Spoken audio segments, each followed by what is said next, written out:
Your kitchen is probably bigger than it feels. I walk into 200 square foot kitchen that feel open and 300 square foot kitchen that feel like a hallway. Same house, same neighborhood, sometimes the same floor plan. The difference is almost never about the square footage. It is 7 decisions. And here's the part that surprised me when I started paying attention to it. 6 of the 7 cost you nothing to fix. One of them actually saved you money.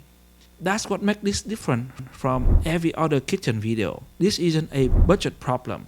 It is a decision problem. So I'm Dennis. I spent about 10 years remodeling home in Los Angeles. I run every project myself and hiring every trade directly. So I stood in a lot of kitchen at every stage, frame, drywall, finish, and watch the same room feel completely different depending on what went into it. Number 4 is the one I got wrong on my own project, and it cost me nothing to fix. I just didn't know to look for it. A kitchen feels small for 3 reasons. Once you know, you will see every one of these mistakes instantly. The first one is about the sight line. How far your eye can travel before something stops it. Number 2 is about weight. How much mass is sitting at the eye level. The next one is line. How many edges are chopping up the space? That's it. Sight line, weight, and line. Every one of the 7 is one of those 3 things. Number 1, and it is the most expensive mistake on this list. Your island is too big for the room. Not too big in the square footage, too big for what's left over, and what's left over is the only part you actually walk through. A working aisle needs 42 inches if one person cook, 48 inches if 2 people are in the same area. A pier walkway can go down to 36, and below 36, and you are turning sideways to get past the dishwasher. Here's what happened. Somebody draw a 5-foot island in a 12-foot wide kitchen on paper that leaves 42 inches on both sides, which is perfect, except the base cabinet are 24 inches deep and the countertop overhang, so you are really at 40. And then the dishwasher door open 24 inches into that aisle, so now you are at 16 inches. An island is like furniture in a small living room. The couch isn't a problem. The couch plus the coffee table plus the walking pad is the problem. And nobody measure the walking pad. Everything else on this list you can change. Once your island is built and the plumbing and the electrical are in the floor, you are not shrinking it, not for the reasonable number. Get a tape measure. Measure from the island edge to the cabinet face on every side. Then open the dishwasher and the oven and measure again. Number 2, you have upper cabinet on all 3 walls. More storage feel like the obvious correct answer. It's not. Upper cabinet are 12 to 15 inches deep and they start at 54 inches off the floor, which is right at the eye level. So every wall you put them on, you are removing 15 inches of visual space at exactly the height your eyes set. Walk into a kitchen with upper on 3 walls and you are standing in a box. So what to do instead? Pick one wall, usually the one with the window or the range, and leave it open. Open shelving, a tall backsplash run, a hood as a feature. Your eye need one wall it can travel across without hitting a box. And about the cost, and here is the interesting part. Removing a run of upper actually save you money. A run of upper cabinet is about $1,500 to $3,000 depend on the grade. Leaving that wall open or doing a slab backsplash instead is usually less. You get a bigger feeling for less money. And one caution, you have to make that storage up somewhere. A tall pantry, a deeper drawer. Don't just delete the storage. Number 3, this one is invisible until you know it and then you can't unsee it. 2 kitchen, same like 12-foot run. One has like 8 cabinet door and one has like 4 wider one. The 4-door kitchen look bigger every single time. And why? Every cabinet edge is a vertical line. Your eye stop at every one of them. 8 door mean like 16 vertical line chopping up that wall. 4 door mean 8. Fewer interruption and the eye travel further. The wall read longer. It is the same reason a picket fence make a yard look smaller than a hedge.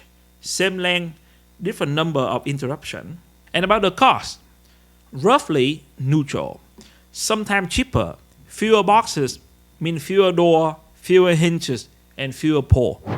You are paying for the linear footage either way. So ask yourself, count the cabinet door on your longest run. If it is more than 4 or 5 on a 12-foot wall, ask your designer to consolidate. Number 4, and this is mine. One of the first houses I ever remodeled was in Westminster, California. I put a wood floor throughout the entire house. Living room, hallway, bedroom, all of it. And then in the kitchen, I used tile. I had a reason. Tile doesn't care about water. A dishwasher leak, a spill at the sink, a supply line that weep, none of that hurt tile. Wood, it destroyed. So I thought I was being careful. And functionally, I was right. That floor held up just fine. But the first time I walked through that house after it was finished, something fell off and it took me a while to name it. The kitchen felt like a different room than the rest of the house. Not part of it. Like it had been added on later. Nothing was wrong with the kitchen itself. The problem was the line on the floor where the wood stopped and the tile started. That line was doing exactly what a wall does. It told my eye where one space ended and another began. Except there was no wall. Just a change in material. And here's what I would tell you now. The water argument I was making back then doesn't really hold up anymore. Engineer wood, a good LVP handle a kitchen just fine. That hasn't been a real constraint in years. I was solving a problem that had already been solved and I paid for it how the house felt. So here's the principle. When your flooring changes at the kitchen doorway, tile in the kitchen, wood in the dining room, you are basically drawn a hot line across the floor and your brain read that line as a wall. The kitchen become a separate box instead of part of the larger space. Run the same floor too. The kitchen borrow every square foot of the room next to it. Nothing physically changed. The floor is continuous, so your eye read it as one space. And the cost? Almost nothing. If you decide before you order, flooring is priced by square foot, run the same material through cost the same as 2 different material, sometimes less, because you are not paying for the transition strip and the second material minimum. It is like a rug in a small room. A rug that stops short make the room look smaller. A rug that run to the edges make it look bigger. Same room, same floor underneath, and quick one.